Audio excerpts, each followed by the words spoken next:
Joliba Afternoon News. Les rapports 2019 et 2020 de l'OCLEI sont disponibles depuis hier. Ce sont en tout 9 dossiers d'enrichissement illicite qui ont été transmis à la justice. La société Aminata Konaté, plus connue sous le nom de Baramousso, s'apprête à lancer sur le marché malien deux nouveaux produits de consommation. Plus de détails à suivre. Aussi, nous vous parlerons de Djeneba Sidibé, une dame très connue pour son dégué, appréciée aussi bien au Mali qu'à l'international.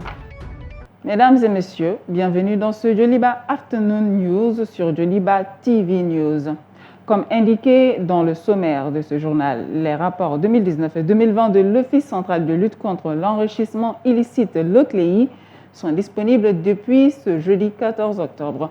Présentés à la presse, ces rapports concernent l'évaluation des activités liées à la prévention et à la répression de l'enrichissement illicite. Ce sont en tout 9 dossiers d'enrichissement illicite qui ont été transmis à la justice entre le 1er janvier 2019 et le 31 décembre 2020. La valeur des biens présumés illicites s'élève à 6 955 milliards de francs CFA, 384 biens immobiliers, soit 34 maisons, 72 bâtiments, 139 parcelles et 78 concessions rurales de 181 hectares identifiés dans les 9 dossiers.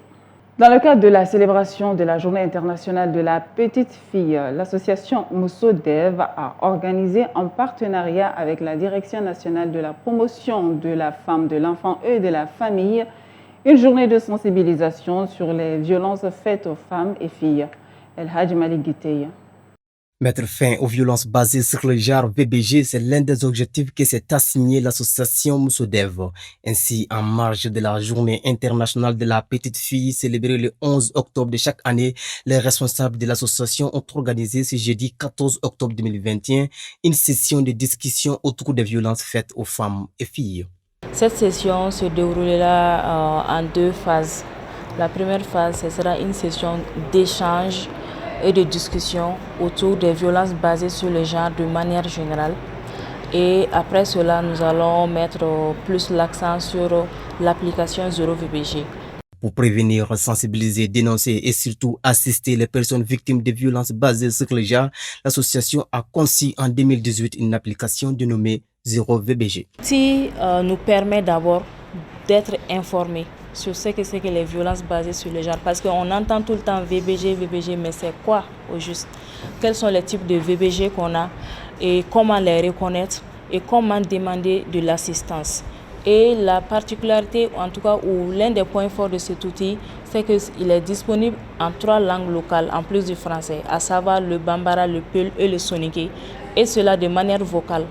Une technologie 2.0 dans la lutte contre les VBG, raison pour laquelle les responsables de l'association veulent profiter de cette session pour vulgariser l'application qui fait face à quelques difficultés. Il faut savoir que c'est un outil qui est nouveau, donc il va falloir d'abord un peu de temps avant que les gens ne se l'approprient. Et cette session s'inscrit justement dans ce cadre-là pour que les gens puissent se l'approprier. Et nous sommes toujours ouverts au feedback. De nos jours, plus de 300 personnes utilisent cette application et 20 cas d'alerte de VBG y ont été signalés. Raison pour laquelle l'initiative de cette journée de sensibilisation est très bien appréciée par le directeur national de la promotion de la femme, de l'enfant et de la famille. Cette activité permet aux jeunes qui sont invités à cette activité de discuter entre eux, de pouvoir partager leurs expériences, leur compréhension, leur perception de ce que c'est que les violences basées sur le genre et quels sont les moyens mis à leur disposition pour y mettre fin. Je pense que ce contexte de dialogue, d'échange entre pairs est très important ici, en tout cas au niveau de la direction. À la fin de cette session, les participants au nombre de 20 et issus d'organisations comme le Parlement des enfants, le Conseil consultatif des jeunes seront formés sur toutes les fonctionnalités de l'application 0VBG. Pour rappel, cette formation a eu lieu grâce à l'appui financier de l'UNICEF Mali. Dans un communiqué datant du mercredi 13 octobre 2021, le chef d'état-major général des armées fait la lumière sur une vidéo circulant sur les réseaux sociaux dans laquelle apparaissent des soldats qui torturent des civils. Des sanctions disciplinaires sont infligées aux auteurs selon les 10 communiqués. Suivons ce commentaire pour plus de détails. Abdoulaye Koniba Konaté, Aminata Chektal. Les réseaux sociaux ont fait état ces derniers jours de scènes de torture et de corps en état de décomposition issus d'exécutions sommaires commises par les forces armées maliennes. Dans un communiqué publié ce mercredi 13 octobre par le chef d'état-major général des armées. En effet, ce communiqué intervient quelques jours après la publication d'une vidéo sur les réseaux sociaux montrant des soldats maliens qui torturent des civils. Les acteurs de ces actes de torture sont, selon le chef d'état-major général, identifiés et des sanctions disciplinaires leur sont déjà infligées après avoir été mis à la disposition de la gendarmerie nationale pour des poursuites judiciaires. Par ailleurs, dans le dit communiqué, le chef d'état-major général des armées rejette les allégations visant à incriminer les FAMA dans les exécutions sommaires dont les images ont inondé la toile en ce début de semaine. Abordant dans ce sens, le chef d'état-major général informe que 22 présumés terroristes ont été mis à la disposition de la gendarmerie nationale pour des fins d'enquête et que toute la lumière sera faite sur ces incidents. La société Aminata Konaté, plus connue sous le nom de Baramousso, s'apprête à lancer sur le marché malien 2 nouveaux produits de consommation. En prélude à ce lancement, les responsables de la société ont organisé ce jeudi un point de presse. Les détails avec Aïssata Traoré et Adama Sanogo. Avec le lancement de ces 2 produits de grande consommation, que sont la viande de bœuf et l'huile d'arachide raffinée, la société Baramousso vise un certain nombre d'objectifs. Elle attend non seulement innover sa gamme de produits agroalimentaires, amoindrir le coût de la vie du consommateur malien, mais surtout de créer des emplois.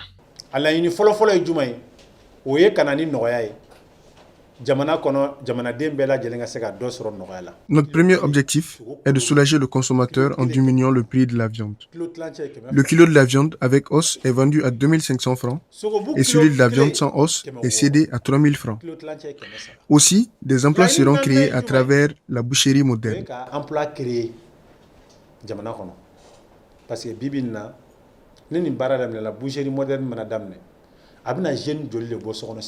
Selon Brahima Doumbia, promoteur de la société Aminata Konaté, ce nouveau concept de boucherie moderne labellisé Baramousso soulagera et fera le bonheur de femmes car la viande sera disponible dans tous les points de vente Baramousso, même en dehors des heures de marché. Pour les femmes qui travaillent avec des heures de descente tardive, elles auront désormais la possibilité d'avoir de la viande de qualité à moindre coût. Soucieux de l'hygiène et de la qualité de ces produits, Sékou Traoré, conseiller général de Baramousso, rassure que la société travaille avec des laboratoires spécialisés qui assurent les contrôles de qualité et certifient que la viande est apte à la consommation. L'amélioration de l'hygiène au niveau de la consommation de la viande, de la base jusqu'au sommet. Donc de 2 aussi le prix.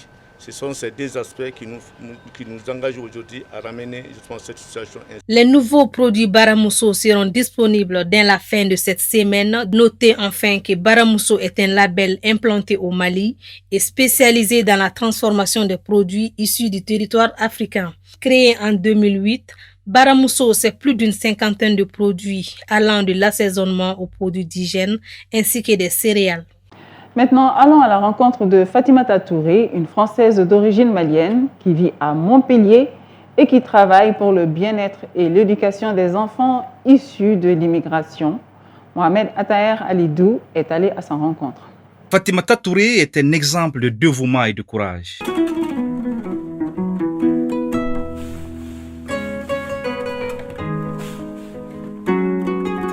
Venue en France à l'âge de 16 ans, elle revendique sa double culture africaine et française. Oui, elle donne raison au poète président Léopold Sédar Senghor qui parle d'enracinement et d'ouverture. Méthodique, structurée et brillante, Fatimata Touré s'active au quotidien pour donner le sourire aux tout-petits. Elle vit pour les enfants, nous confie sa voisine de Montpellier. Quelqu'un de généreux, quelqu'un qui se donne à 100% pour son pays, qui se bat, qui fait tout pour que les enfants soient heureux. Je pense que ça serait aussi un peu au gouvernement de l'aider à soutenir toutes les actions qu'elle met en place. Un enfant, c'est l'avenir. Si on ne les aide pas maintenant, le monde partira mal, quoi. Je suis spécialiste de la petite enfance et j'ai grandi aussi en France. Comme j'ai grandi enfant, j'ai été vraiment dans le cœur de tout ce qui est, je ne veux pas dire victime, mais vraiment des enfants abandonnés, des enfants immigrés venus ici abandonnés. Et comme j'ai grandi, maintenant que j'ai des enfants, je ne veux pas que mes enfants subissent la même chose que... Détentrice de licence en administration économique et sociale, option sociologie obtenue à l'université Paris 12, Créteil, Val-de-Marne, elle est fonctionnaire à Montpellier, passionnée et spécialiste de la petite enfance.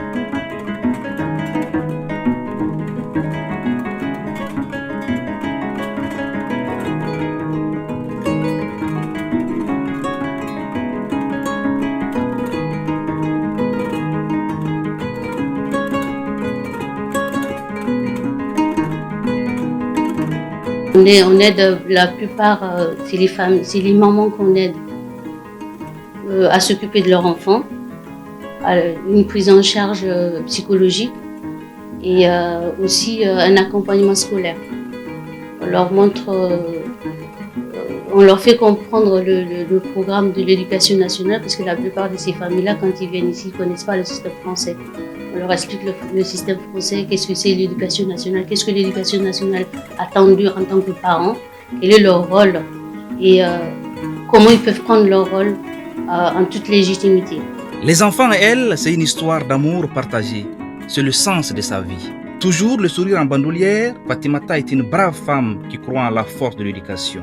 Ainsi, elle crée une association dénommée Enfants, Parents, Soutien qui œuvre dans le domaine de l'utilité sociale, aide et accompagne les enfants issus de l'immigration. On valorise leur culture. On leur dit, vous pouvez partir de votre culture et à partir de cette culture-là, vous intégrez. C'est pas incompatible. Avoir la double culture et s'intégrer dans la société française n'est pas incompatible. On leur fait vraiment comprendre et on leur montre les rouages du système pour qu'ils comprennent bien. Et aussi, dans le lot, s'il y a des parents, parce que dans leur pays d'origine, la plupart ont fait des études. Au niveau académique, ils ont des diplômes académiques. Mais vu qu'il y a la barrière de la langue, ils n'arrivent pas à comprendre le système scolaire. Et on part de ce principe-là, de leur niveau scolaire, on leur apprend à s'occuper de leurs enfants dans l'accompagnement scolaire. Pour moi, déjà il y a pas longtemps, je ne savais même pas ce qu'elle faisait, je ne savais même pas que ça existait. Mais moi je trouve ça bien, je sais qu'elle aime bien les enfants, du coup je trouve ça bien qu'elle en fasse son métier d'aider les enfants. Je sais qu'elle aime bien les enfants, elle aime bien, je suppose, parce que sinon elle ne continuerait pas. Et du coup je trouve ça vraiment bien. Fatimata, c'est aussi le sens élevé de la fraternité et de la famille. Malgré ses multiples occupations, elle est toujours là pour donner à ses enfants une éducation de qualité. Le bonheur des enfants et leur accompagnement est une priorité première pour cette brave femme. Mariée et mère de 3 enfants, Fatimata Touré est une étoile qui brille pour le bonheur des enfants. Une autre dame dont nous allons vous parler, elle est très connue pour son déguet, appréciée aussi bien au Mali qu'à l'international. Nos équipes de reportage ont été à la rencontre de la brave dame nommée Djeneba Sidibé, vendeuse nationale de déguet, courageuse, dévouée et déterminée. Djeneba a toujours été une femme battante pour subvenir à ses besoins. Suivons son portrait avec Oumou Makalou, Sirandouba et Bakoroba Nyare.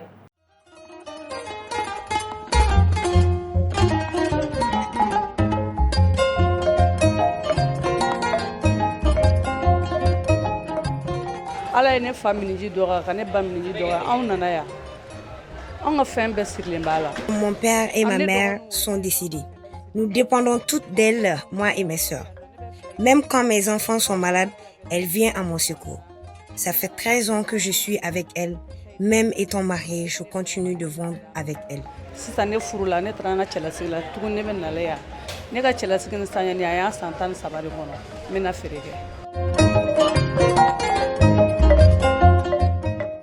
Elle, c'est Djeneba Sidibé.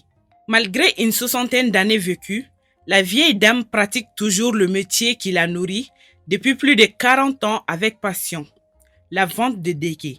Mariée et mère de plusieurs enfants, Djeneba avait pourtant commencé par la vente du riz, mais le destin la prédestinait pour autre chose. Bon, ne mona nkɔrɔmuso mbolo kun ye kini feerela de. Mais kini feere an kun bɛ se ka malo kilo 100 feere tile kɔnɔ. Donc ne y'a ŋaniya. J'ai été élevée par ma grande sœur qui vendait du riz. On pouvait vendre par jour 200 kilos. Depuis lors, j'ai décidé de devenir vendeuse de riz jusqu'à ce que Dieu me donne un mari. J'ai débuté d'abord avec 1 kilo de riz que je transportais sur ma tête. Et Dieu merci, je me suis mariée très tôt à Bamako ici.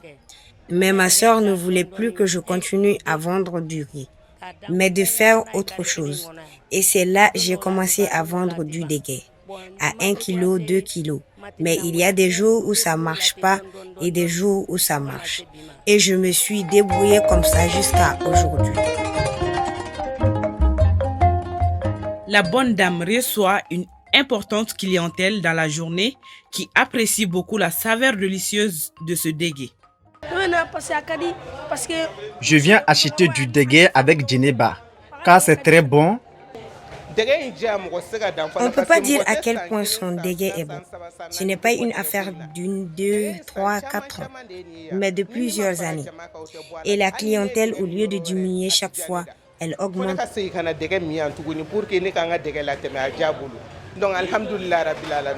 Toujours de bonne mine, elle accueille et traite ses clients comme des rois.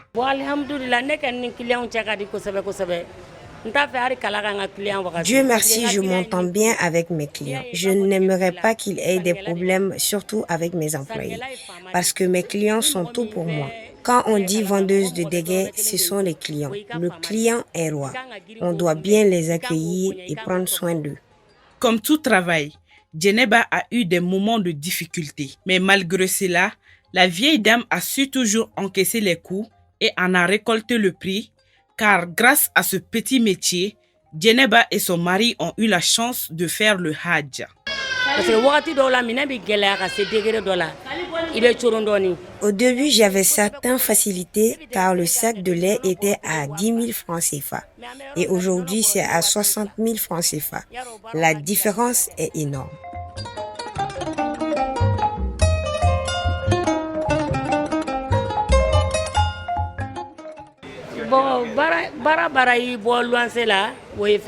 Le travail m'a permis de quitter le loyer.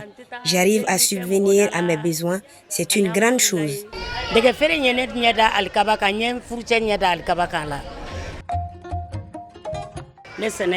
J'ai développé d'autres activités telles que cultiver, élever des poules et tout cela grâce à la vente du dégué. Elle motive les femmes à travailler et à rêver grand, car selon elle, l'homme ne doit pas prendre à lui seul les charges de ménage. Ça ne m'a pas empêché de faire mes tâches dans mon foyer. Je demande aux autres femmes de travailler, car de nos jours, le mari ne peut pas prendre toute la famille en charge.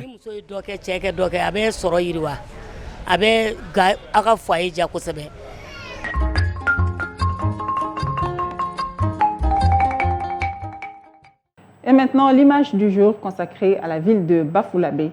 La commune est située de part et d'autre du fleuve Sénégal. Les deux rivières Bafi et Bakoy se rejoignent pour former le fleuve Sénégal. En bambara, Bafoullabé signifie rencontre de deux fleuves. À 90 km sur le Bafi se trouve le barrage hydroélectrique de Manantali. Le réseau hydrographique comprend également des rivières, des marigots et des mares. La commune est essentiellement composée de Khassonké, mais également de Peul et de Soninké.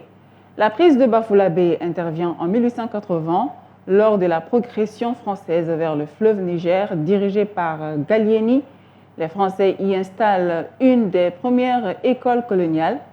Dans cette école ont été formés plusieurs hauts responsables maliens qui ont œuvré pour l'indépendance du Mali, comme Fili Dabo Sissoko ou Mamadou Konaté. Bafoullabé est connu pour la légende de Mali Sadio. Plusieurs versions existent. Un hippopotame, Mali, en Bambara, aurait passé un pacte avec une femme enceinte. Après la naissance, l'hippopotame et la petite fille Sadio seraient devenus amis. Mais un jour, l'hippopotame a été tué par des habitants du village jaloux. Selon d'autres versions, l'hippopotame, ami des villageois et notamment des enfants, a été tué par le colon français Cochon. Cette légende est racontée et chantée par les griots et reprise par de nombreux chanteurs maliens.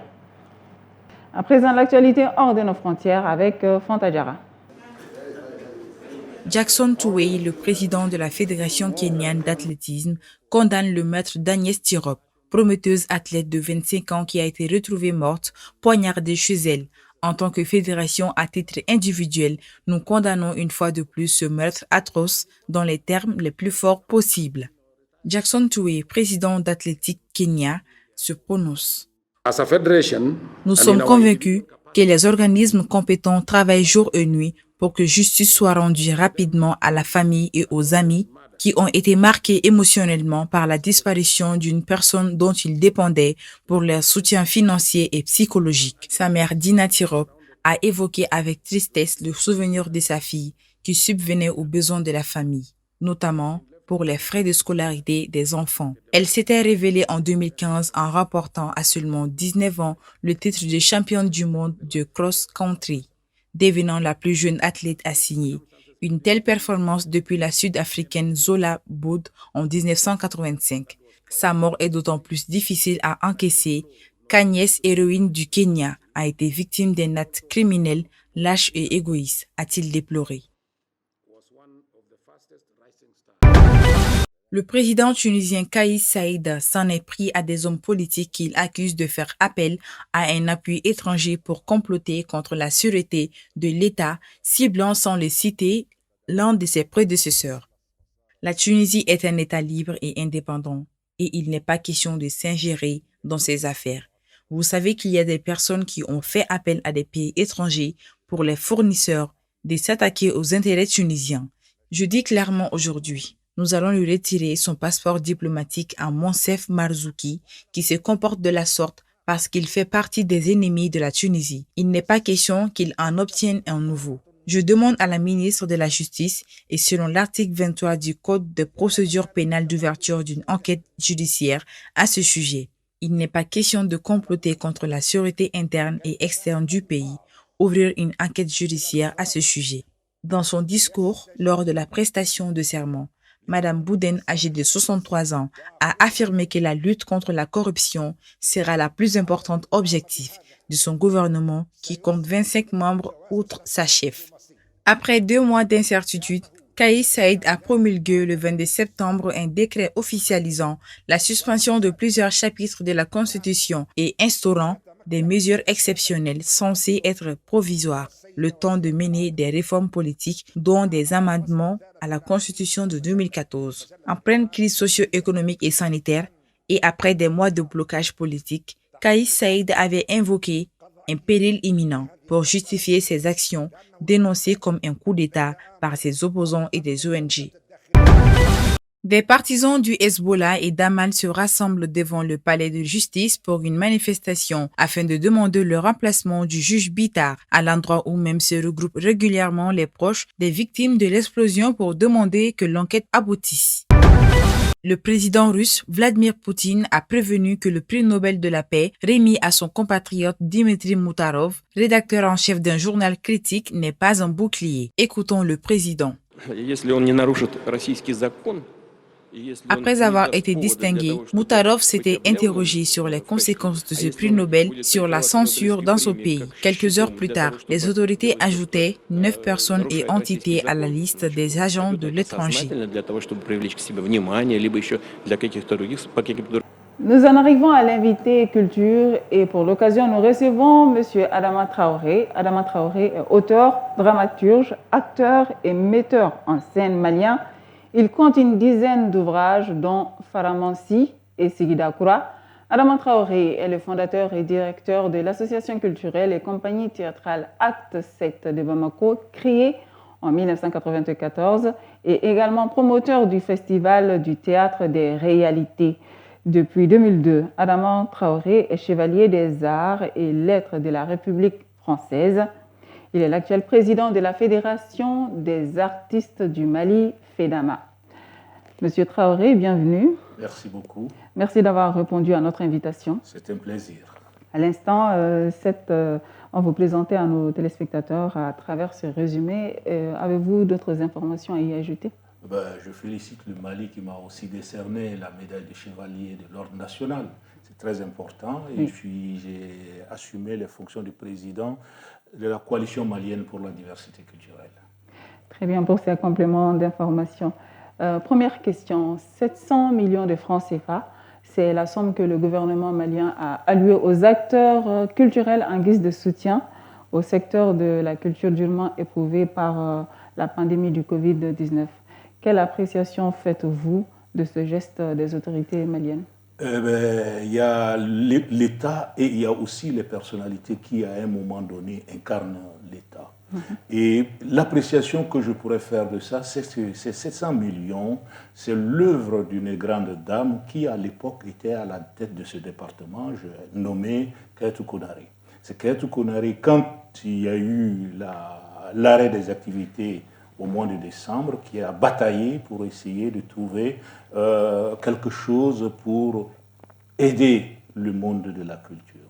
Donc, cette appréciation, on dirait, peut mieux faire par rapport au gouvernement, mais c'est ce qui est là de prix. D'accord. Au départ, c'est pourtant un chèque d'1 milliard qui avait été promis par les autorités et aujourd'hui, vous vous retrouvez avec 700. C'est comme un peu la peau de chagrin qui s'amenuise du jour au lendemain. C'est vrai, c'était 1 milliard qui était prévu, qui était annoncé, et in fine, nous avons eu 700 millions. Qui sont les bénéficiaires de cette somme? Du moment que le gouvernement a donné son accord pour octroyer cette somme pour aide, l'appel a été fait aux différents organismes de la culture, de l'artisanat et du tourisme. Les uns et les autres, les structures ont postulé, ont envoyé leurs dossiers. Une commission de répartition de cette somme a été créée, qui a élaboré des critères et étudié les dossiers et arrêté le nombre de structures bénéficiaires. Ce travail a été fait au mois d'avril. Et depuis, ça a été la lutte pour avoir l'argent. Et le chèque a été remis au mois de septembre. Déjà, la liste était arrêtée, les bénéficiaires connus, et la commission n'a fait que remettre l'argent aux personnes qui ont été sélectionnées. D'accord. Et actuellement, où est-ce que vous en êtes justement avec la répartition des fonds? La répartition, selon les groupes qui avaient été retenus, ils ont tous reçu leur subvention, leur somme aujourd'hui. Au niveau de la culture, c'est ce que je maîtrise, et c'est ce que je dis. Au niveau de la culture, donc les groupes retenus ont reçu... Absolument. D'accord. Et est-ce que vous avez autre chose à ajouter? Si j'ai quelque chose à ajouter, c'est de dire qu'il y a eu des moments, des gens, des organisations qui n'ont pas eu foi, qui n'ont pas constitué les dossiers à temps. Peut-être que suffisamment, il n'y a pas eu d'informations pour que certains soient informés, pour qu'ils envoient leurs dossiers. Les grosses structures qui ont reçu les dossiers des demandeurs, c'était l'UAPREM, l'Union des éditeurs, et c'était le réseau KIA, qui sont dans la fêtière de la culture, s'occupent des organisations et entreprises. Ils ont réuni les dossiers, ils ont acheminé à la Direction nationale de l'action culturelle, et la Direction de l'action culturelle a envoyé le document au niveau du département, où la commission a été créée et cette commission a siégé et a décidé. Ce serait bien aujourd'hui que la politique culturelle du Mali dans son ensemble qui se caractérise par des manques puisse arriver à mettre en place des mécanismes d'aide à la création et à la diffusion. C'est ce que nous demandons. Ce qui ferait que des cas comme ceux que nous avons vécus, nous puissions vraiment être assez résilients. Monsieur Traoré, c'est la fin de cet entretien. Merci d'avoir répondu à notre invitation et merci pour toutes ces informations sur ce fonds donné par les autorités maliennes au secteur de la culture. Merci beaucoup. Et voilà, chers téléspectateurs, la fin de cet entretien, c'est aussi la fin de ce journal Joliba Afternoon News. Merci à toutes et à tous pour votre aimable attention. Excellente suite de programmes sur Joliba TV News.